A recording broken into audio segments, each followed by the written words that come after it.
अस्सलाम वालेकुम फ्रेंड्स, उम्मीद है कि आप सब खैरियत से होंगे। तो आज आप लोगों को बताने वाले हैं कि अक्ल दाढ़ के दर्द का इलाज।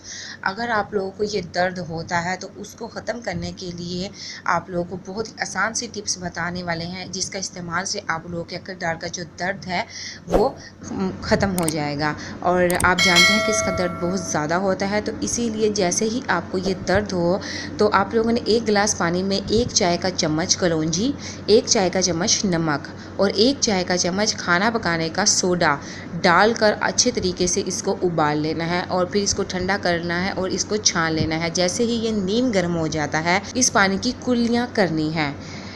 चंद ही कुल्लियाँ करने के बाद आप लोग खुद देखेंगे कि आप लोगों का जो दर्द है वो फ़ौरी ख़त्म हो जाएगा।